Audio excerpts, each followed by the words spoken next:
Uy, grabe po. 1 hour. 8:30, ay 8:45 ako nakatulog. Alam kong 8:45 kasi 8:30 binitawan ko na yung phone. So, nagising ako ngayon 10. Nagising ako kasi yung liig ko. Sobrang ang sakit na. Parang feeling ko na putol na yung ugat ko dito. Kaya ang sakit-sakit na ng liig ko.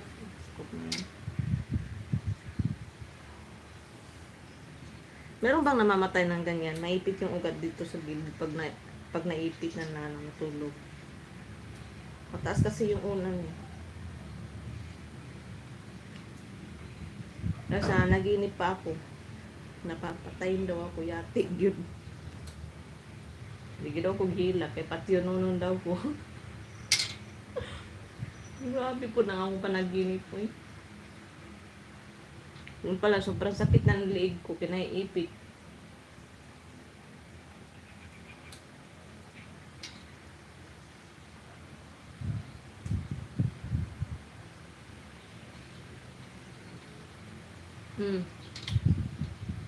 Naghinay-hinay gani ko no. Hinay-hinay ra na ako og kuan. Gialalayan ra na ako og tarong kay baka may ugat na naipit na. Kasi baka letra ko nga. Dedo.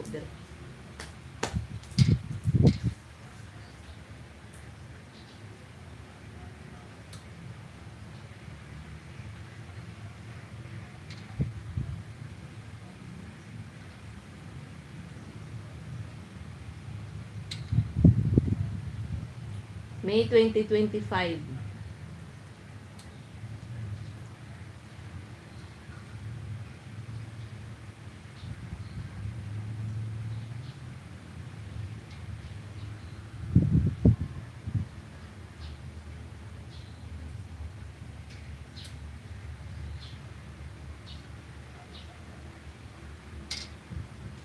Wala na yung ano ni BBM platforma, wala nang nangyari ang bot.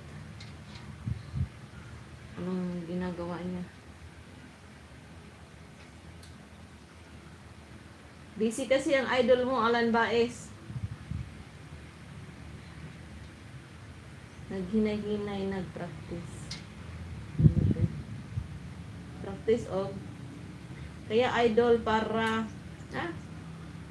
kailangan balik natin ang Maradorte para maayos kung pinasal sa gobernong bangag. Inalaya pa nila. Ngayon, nagkalat na naman ang naging nakatapos talaga. Tama.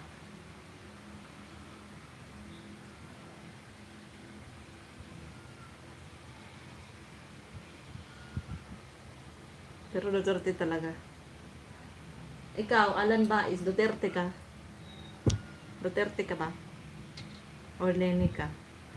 Ay, alam ko, isko ka pala, no? Isko ka? Si isko na lang buto natin. Idol ni mo kay di kumpanya pagani ni mo sa diri sa imong live. Si Marcos? Wala man good ko yung choice sa una. Excuse me. Sino bang tatakbo dati? Si Lenny. Si Bongbong. Sino pa ba? Si Manny. Sino pa ang isa ng presidente? Si Isko. O di ba? Wala akong ibang choice.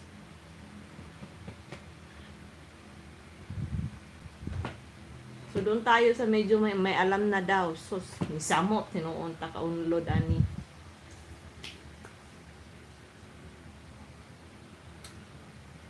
Sinong choice? Si Isko.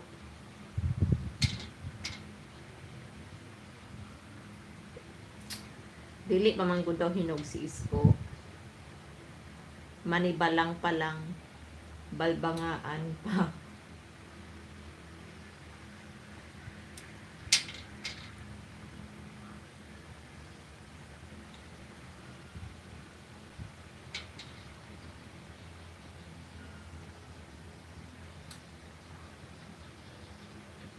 Diri po na isa diri ka Isko.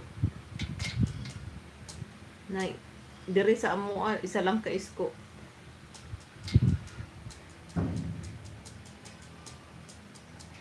Yan saon man nato na.